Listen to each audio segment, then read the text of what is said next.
Bismillahirrahmanirrahim. Assalamualaikum warahmatullahi wabarakatuh.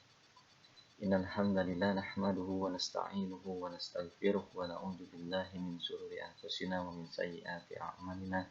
May yahdihillahu fala mudilla lahu wa may yudlil fala hadiya lahu. Asyhadu an la ilaha illallah wahdahu la syarika lahu wa asyhadu anna Muhammadan abduhu wa rasuluh la nabiyya ba'dah. Allahumma shalli ala Muhammad wa ala alihi wa ashabihi wa man tabi'ahum bi ihsan ila yaumiddin. Amma ba'd. Para peserta kuliah dasar ekonomi Islam yang insyaallah dirahmati Allah Subhanahu wa taala. Kita lanjutkan sesi perkuliahan kita. Saat kita sampai pada pembahasan tentang pasar ya. Kemarin telah kita sama-sama bahas tentang tenaga kerja, gaji, dan konsep perkongsian ya, kerjasama antara sesama atau mitra usaha. Sekarang kita akan coba bahas tentang pasar ya, yang mana pasar ini adalah salah satu roda perekonomian yang dalam kajian ekonomi modern ya, salah satunya adalah pasar. Bahkan sebagian para ekonom menyebut ekonomi yang terjadi sekarang adalah ekonomi pasar. Soalnya nanti kita akan perdalam masalah ekonomi pasar ini. Sekarang kita belajar tentang dasar-dasarnya terlebih dahulu. Kita flashback ke pembahasan awal ya, bahwa ekonomi adalah usaha pemenuhan kebutuhan, yang mana itu terjadi di dalam konteks keluarga. Seorang anggota keluarga mencari atau memproduksi dan didistribusikan kepada anggota keluarga lainnya sehingga terpenuhi ya, untuk konsumsi seluruh anggota keluarga ya. Untuk yang lebih besar, anggota masyarakat. Pasar tidak ada di dalam sebuah keluarga. Pasar atau transaksi antara penjual dan pembeli itu tidak terjadi di dalam sebuah keluarga ya. Oleh karenanya pada awalnya pasar itu tidak ada ya dalam sebuah komunitas.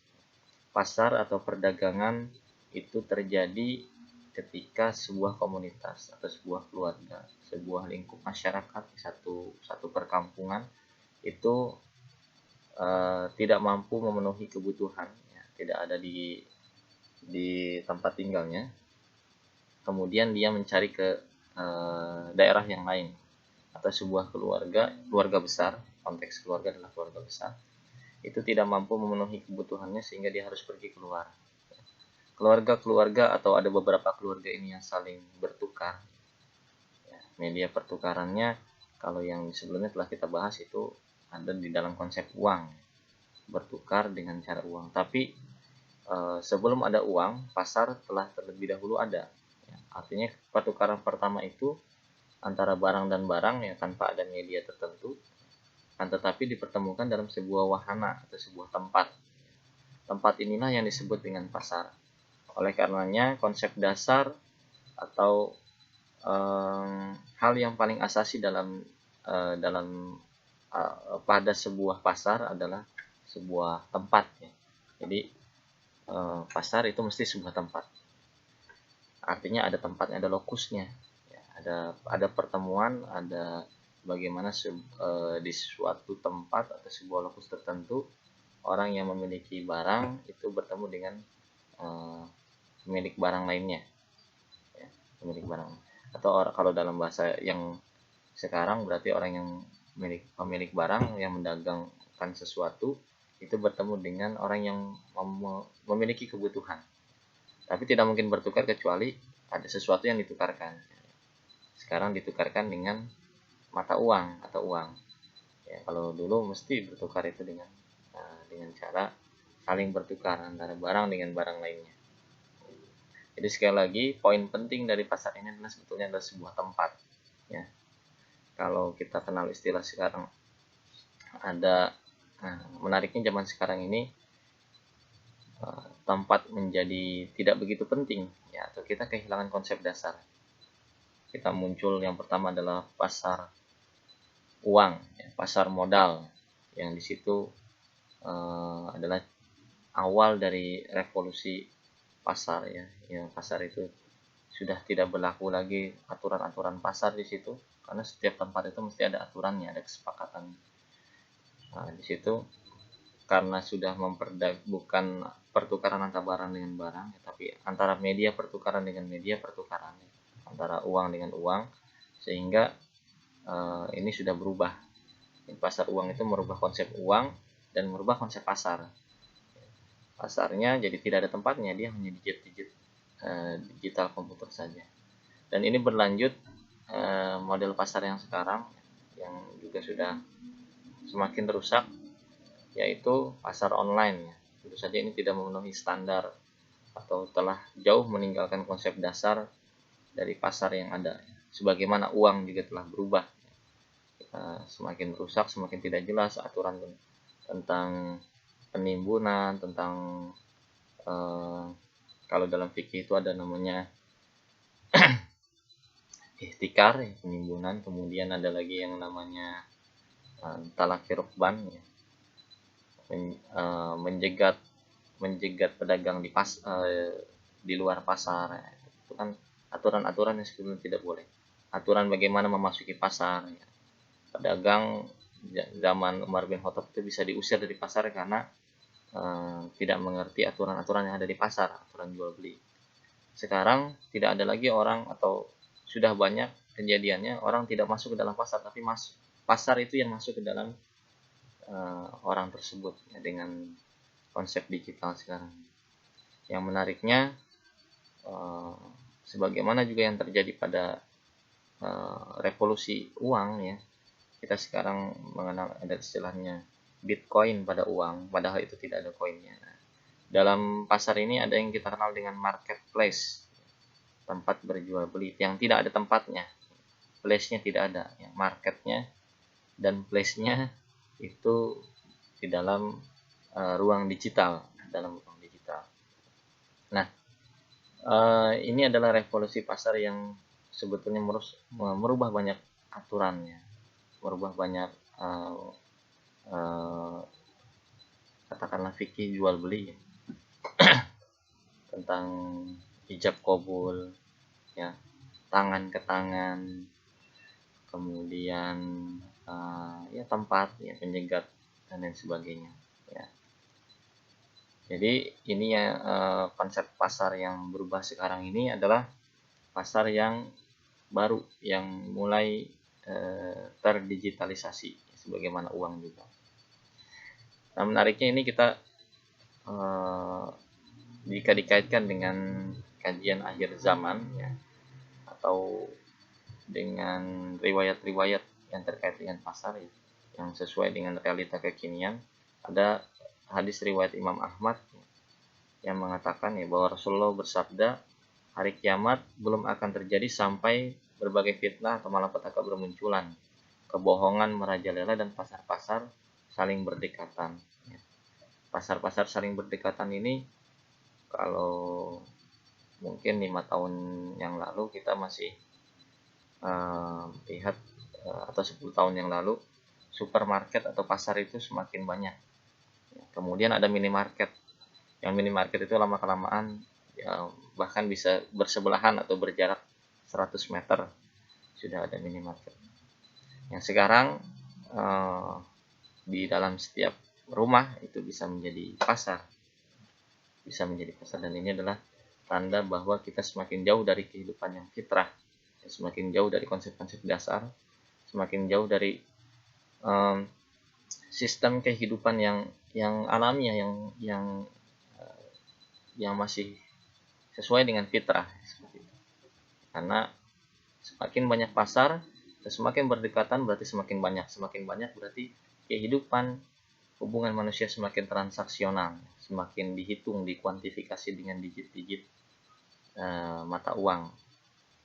Kita berhubungan dengan orang itu mesti berjual beli, jual beli dalam pengertian bertukar. Jadi kita bahas juga tentang konsep jual beli, yang sebenarnya konsep jual beli juga ini sudah mulai bergeser. Jadi sekali lagi, pasar sudah kehilangan konsep dasarnya, yaitu tempatnya. Yang mana dulu pasar adalah perginya seorang itu ke suatu daerah, ya, yang disepakati atau tempat bertemunya dengan orang lain yang di sana saling bertukar barang dengan barang. yang mana barang tersebut adalah kebutuhan mereka masing-masing. Pasar adalah tempat yang paling jelek, yang tempat ada riwayat yang mengatakan tempat berkumpulnya setan dan keburukan itu di pasar dan di jamban, ya, di tempat pembuangan ya. Pembuangan ya, tempat WC lah kalau sekarang. Nah, sementara sekarang keduanya ada di dalam rumah kita, di tempat tinggal kita. Bahkan kalau ada yang mengatakan bahwa tidak boleh jual beli di dalam masjid, sekarang transaksi jual belinya mungkin bisa di dalam masjid. Kalau dulu pasarnya itu ada di samping masjid, ya, dalam konsep tata kota yang modern, itu masjid, alun-alun dan pasar itu berdekatan, ya, tapi tidak saling masuk di dalam, maksudnya masing-masing memiliki pagar yang terpisah yang tidak mungkin bercampur. Sekarang dagangan digelar di samping atau di teras masjid, dan bahkan orang transaksi pulsa di dalam masjid, ya, bisa beli langsung pulsa di dalam masjid, dan itu bisa dilakukan selepas sholat atau di antara jeda azan dan qomat. Itu yang menarik sekaligus membuat prihatin. Dan mungkin di sini yang paling pertama harus dilakukan adalah menyadari perubahan pasar, dan setelah itu kita pikirkan nanti bagaimana caranya mengembalikan lagi konsep pasar yang sebenarnya, ya. Dalam hal ini sekarang kita hidup, ya, pada realita yang demikian adanya, dan kita tidak bisa berhenti pada kesalahan ini atau sekedar mencaci maki, ya, atau bahkan menghukumi bahwa tidak boleh harus seperti ini dan lain sebagainya. Tapi kita harus berupaya menyadari dan bagaimana kita melihat perubahan-perubahan yang ada di pasar ini, ya, dan pada aspek-aspek lainnya pun bagaimana cara berubahnya dan bagaimana cara kembalinya, ya. Kita melihat sekarang sudah sangat jauh kehidupan ini dari fitrah. Pasar adalah sebuah tempat, itu sudah hilang. Yang dulu tempat pasar juga tempat yang terbuka yang tidak dimiliki. Di pasar modern, pasar itu milik seorang yang dibayarkan sewanya. Ya, artinya pasar itu adalah ruang privat jadinya. Sebelum masuk ke dalam gadget, ya, pasar itu ruang privat yang harus dibayar sewanya. Ada yang belum berdagang sudah untung, yaitu pemilik ruko. Yang mengisi ruko itu belum berdagang sudah rugi karena harus membayar sewanya. Nah, ini kenyataan-kenyataan yang ada. Jadi banyak aturan-aturan yang sudah berubah dan dimanipulasi dengan baik itu revolusi teknologi maupun juga mental hazard, ya, kerakusan dan keserakahan manusia untuk saling menguasai, dan ini bukan fitrah, ya. Kalau dalam ekonomi konvensional ini dinyatakan sebagai fitrah. Kalau kita ini menyebutnya sebagai kecelakaan dan penyakit yang harus diobati, bahwa kita meskipun sistemnya memaksa kita ke arah untuk saling memakan, saling menguasai dan lain sebagainya, kita harus berusaha keluar. Islam punya solusi. Makanya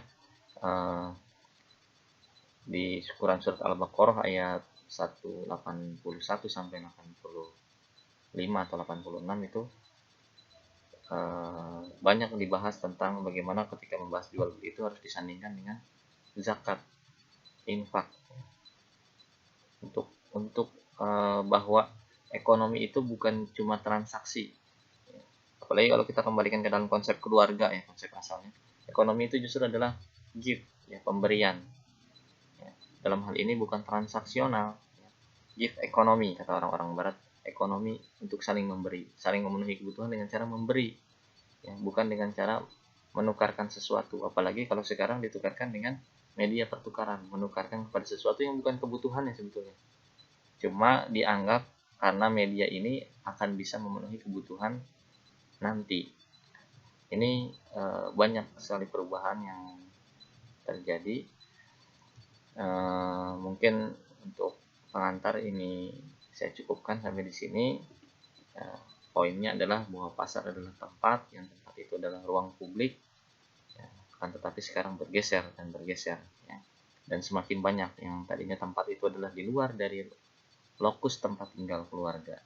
Sekarang pasar masuk ke dalam kamar-kamar, dan kita hidup di tengah sistem transaksional yang disebut dengan sistem pasar. Demikian, billahi taufiq wal hidayah. Assalamualaikum warahmatullahi wabarakatuh.